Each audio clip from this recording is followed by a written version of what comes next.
What's going on? Jake here with Uncommon EDC, and today we're taking a look at the Rosecraft Blades Tanasi Lake Tear Drop.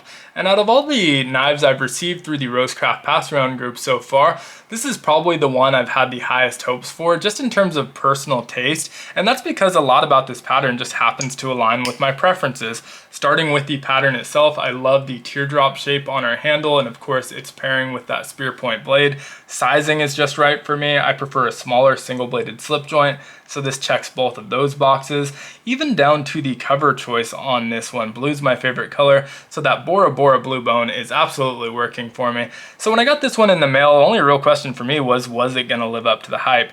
Definitely stay tuned to find out. Also going to want to stay tuned for another reason. I'll definitely make it worth your while if you stay to the end of this video. Before we get to that though, let's talk about pricing. So $59.99 on this one, which is on the lower end of the traditional line. So definitely getting a lot of your bang for your buck on this one. And I'll leave a link to where you can find it down in the description of the video. Not an affiliate link or anything like that, but if you do prefer to search for it yourself, this is model RCT017. So let's start with the sizing, since we already mentioned this is on the smaller side, and that's 6.3 inches in overall length.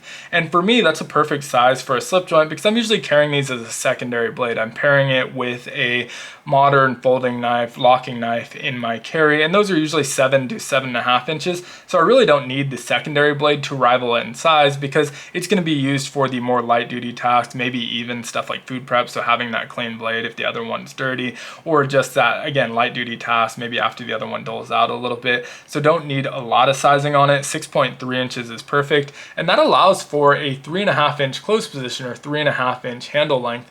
Now, one thing that was nice is that it does extend your grip a little bit if you creep up onto the tang here, so you have a little bit more space, maybe 3.7 inches of usable handle there. And so that makes a pretty big difference because when I saw 3.5 inches, I just assumed 3.5 finger knife or maybe 3 fingers even. But to my surprise, I was able to fit all 4 fingers on here and very comfortably as well. Now, it is a tighter grip. If I go into a more relaxed grip, my pinky does come off the back end here, which again, I'm perfectly fine with on a secondary knife that's getting kind of light duty use. But it was a nice surprise that I'm able to get all 4 fingers on there, and to be able to comfortably do so is just really nice.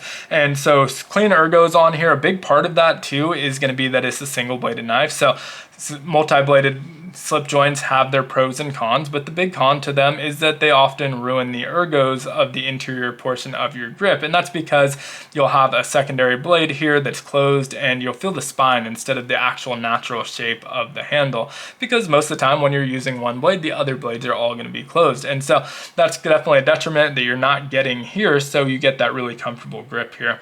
Now that's paired with a 2.8 inch spear point style blade, beautiful blade shape on here, nice heavy swedging at the tip, and then we get a long pull, which I think is a perfect pairing. I always think long pulls look great on spear points, clip point style blades, anything that's this kind of nice flat spine here. It just looks a little bit better than a nail nick to me, and functionality wise, it's basically the same. So really happy with the choice of the long pull there. We get D2 steel on the blade, and so this is a modern slip joint, definitely has modern construction, but also modern material, so we get D2 on the steel, which is nice. We have the Rosecraft stamp on our tang here, and then if we flip over to the pile side, we have Andy Armstrong's maker's mark, as well as D2 steel and RCT017 etched onto the back of this. Another nice kind of feature that's easy to look over is the weight of this. It's extremely lightweight, even for its size. 2.2 ounces is the listed weight. I want to say I weighed this one in at 2.23 ounces, so same as the website. They obviously don't show the 100th digit, so they're rounding down there, but 2.23 ounces is extremely light for this knife. Now, do take into account if you're carrying it in a slip, that's going to add a little bit of extra weight, but the knife itself is extremely lightweight. And so really happy with that as well. Just kind of makes this a ultra lightweight, compact carry at that smaller sizing.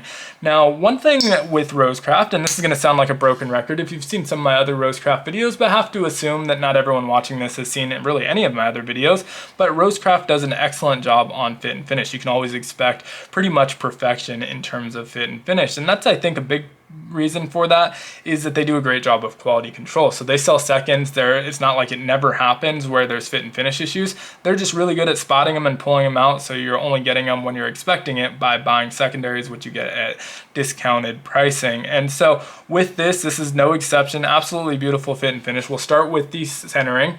right down the center, just like you'd expect. Nice spring termination there. In terms of our springs and liners, there's no gaps or stepping of any sort, and that's true in all three positions. Our half stop, fully deployed, is going to be completely flush with no gappings.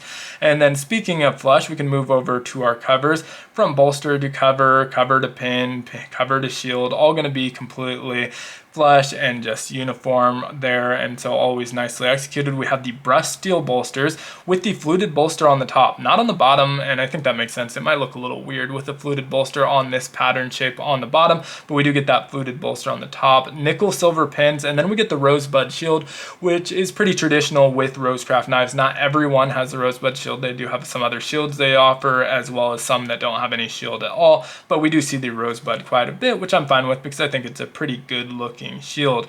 Now, in terms of the walk and talk, I think this is going to make a lot of people happy, is that it's right in the middle. I would say the pull on this is just about a 5, and so if you prefer a heavier pull, this one's not quite as heavy as some of their other models, but it's definitely not too light, which I'm not usually a fan of. If it's like 2 or 3, I just don't love it because I don't feel super confident that it's got enough kind of spring tension to hold it open. I feel like the lightest amount of pressure is going to push it closed, and even the half stop, it's going to jump past that. But this one has a nice firm pull without being too firm. Have that long pull once again. You can pinch grip this one to pull it out, not at the tip though. That swedge prevents you from grabbing it at the tip, but you can get enough grip here on the long pull, or you can put your nail in there just like you would a nail nick. So same experience there, and then nice smooth pull, no grittiness to it whatsoever. Jumps into all 3 positions and gives a lot of confidence that it's going to stop there. So if you're closing it again with your fingers in the path, I'm very confident that it's going to stop at that half stop 100% of the time, so no worries leaving my finger there. And it also has some really great acoustics, which we'll listen to in a moment here, particularly in the half stop when I'm not talking. Definitely listen to that. I think this has some really, really great acoustics on it. So we'll stop talking here.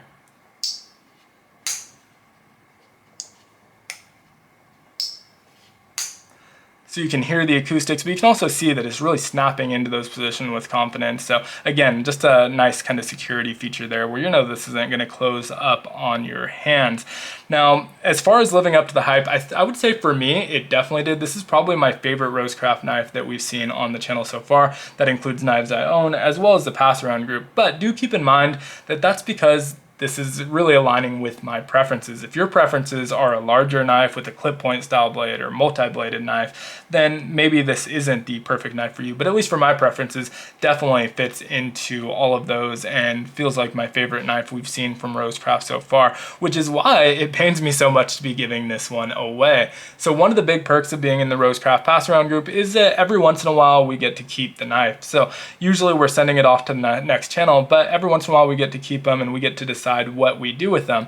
Now, it just so happens I get to keep this one, and I just hit 10,000 subscribers, so we're going to be giving this one away to one of you. Now, I didn't announce it in the title of the video. I'm not going to put it into the thumbnail. So the only real way to know about this giveaway is if you stayed tuned. And that was really intentional. I wanted this to go to regular viewers of the channel or people with genuine interest in the knife itself. If you're interested in Rosecraft, whether this is your first one or would be your 10th one, really want it to go to someone who's going to appreciate the knife. And so that's why I'm doing the giveaway this way. And so in order to enter, 18 years or older in the US, I'm going to be shipping US addresses only. I guess you can enter if you're somewhere else, if you have someone in the US that I can ship it to, and then they can figure out how to ship it to you, but only going to be shipping to US addresses this time, unfortunately. And in order to enter, just be subscribed to the channel, subscribe to the Rosecraft Blades YouTube channel, which I'll be tagging in the description of this video, like the video, and then just leave a comment. Anything you want, it can say whatever you want, just make sure to include the word uncommon, spelled exactly how it's spelled in the channel name, no spaces. And the reason for that is I'm going to be filtering for that when I do the drawing for this giveaway. 1 entry per person. The filters will automatically remove any duplicates anyway, but only 1 entry per person. You can leave as many comments as you want, but I would just put uncommon in one of them so you don't throw off that filter and get it removed for a duplicate. But I'll be drawing in about 2 weeks or so, probably 2 weeks in a day, to give everyone plenty of time to enter. Obviously, this is an unannounced giveaway, so I want people to be able to have time to find it.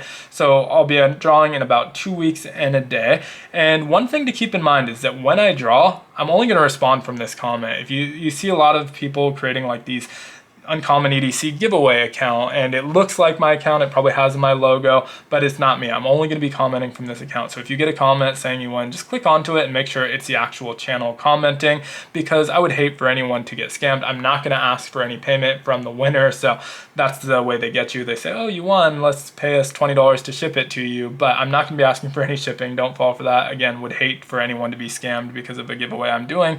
So make sure to avoid that. I'm going to be pinning the comment once I draw it, and then I'll respond directly to that comment again from this channel. So if you decide to enter, good luck. Obviously, feel free to leave any other comments down there as well. Even if you don't want to enter, just leave out the word uncommon. Love to hear your thoughts on this knife. But again, good luck. Thanks for watching.